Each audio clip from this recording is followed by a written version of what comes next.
Todd Blanch's confirmation as America's next attorney general gets postponed. It's anybody's guess as to when Republicans will finally cave and give Trump whatever he wants. This is just another day. A major Republican stand-up to Trump. Todd Blanch's nomination for attorney general is indeed in deep trouble tonight. The vote has officially been postponed. Postponed? Wait, could it be? Might we be witnessing the faint outlines of a spine in the Republican Party?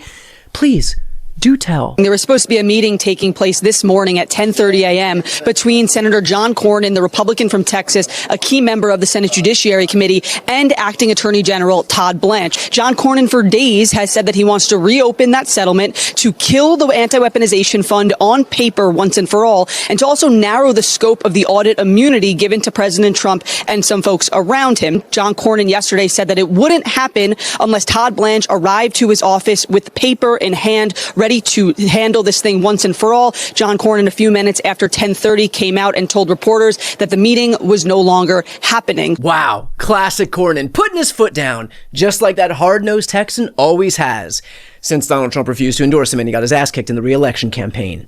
But all of this puts a real wrinkle in Blanch's hopes of getting confirmed. Chairman of the Judiciary Committee, Chuck Grassley, had scheduled a vote for tomorrow, but today realized he couldn't get Cornyn to say, "I do," which means the vote is now likely delayed until after the Senate's August recess, which could be big trouble because who knows if Grassley will even live that long. This man looks like he is one brisk breeze away from flatlining.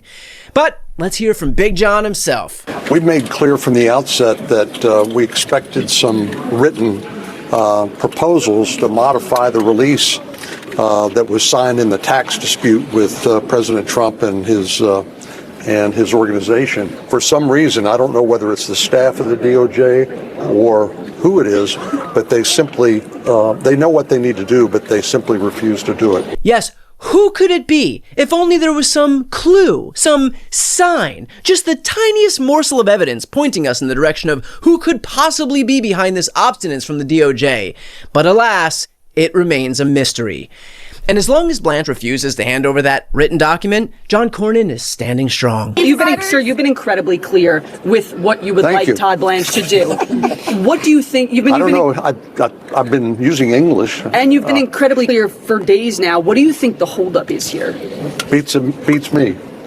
Maybe they think I'm just going to give up or, go along, but they're mistaken. Yeah, where on earth would Donald Trump get the idea that you'd just be another Republican sycophant looking to appease him? A highway that begins in Texas could get a new name. Senator John Cornyn is proposing renaming Highway 287 to Interstate 47, and he wants it to be known as Trump Interstate. Okay, well, I guess there's that, but it's not like he's out there debasing himself by hawking Trump merch. Oh boy. Trump owns Cornyn's ass so much, I'm surprised his name isn't tattooed on it. But for Todd Blanch, just getting Texas's John Cornyn on his side won't be good enough because now there's another Republican holdout in the mix. Did they say they're going to respond to you by 4 p.m. today? Did they say they're going to respond to you by 4 p.m.? I think they realize now that we're serious, and I think Senator Tillis is pretty much on the same page that I am, so they better get real, and there's not much time left. Hell yeah! This just turned into the most exciting buddy action movie ever. Move over, Hobbs and Shaw. Cornyn and Tillis are in town, and they're waiting for a written document. And while we've already heard bad boy John Cornyn lay down the law, let's hear how the rough and tumble Thom Tillis drops the hammer on the DOJ. Well, I didn't neither established nor was I consulted on a 4 o'clock deadline. What I know is we've got to mark up tomorrow. We've got time to maybe make it work. Okay. I think I get it. Going with the whole good cop, bad cop tact. Well, I think we all know what the solution is now. Time for Daddy Trump to hop on the phone and close the deal for Blanch. That's Don's special sauce. He is the only one who can turn Mr. Corn out back into Mr. Corn in. Well, all I can say is Todd Blanch is outstanding. And I thought it was pretty routine because he's so good. He just wouldn't find a better person. So I don't know, maybe John Cornyn's upset with me because I didn't endorse him. I don't know what it is. Yeah, I'd say endorsing his hard-right, scandal-plagued opponent and putting an end to his decades-long career in politics after Cornyn plugged your shitty book and tried to name a fucking road after you is a pretty good guess as to why he might be mildly perturbed. The reality is, we should not be dubbing John Cornyn and Thom Tillis courageous figures for taking a stand against Blanch's nomination. First of all, the only time that members of the GOP seem to be able to locate their spine is when they've been fully excommunicated from their own party and have nothing left to lose. That's not exactly peak bravery to tell your boss you quit when you've already been fired. But more importantly, the fact that anyone is applauding this line in the sand over Blanch's nomination just highlights how fucking low the bar is for Republicans.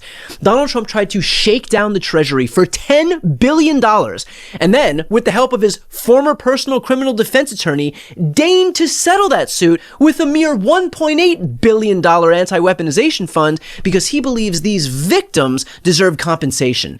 And while Cornyn somehow believes he should be carried off the field on people's shoulders for that, the bigger story is how the majority of Republicans in Congress seem to be perfectly fine with this insane slush fund.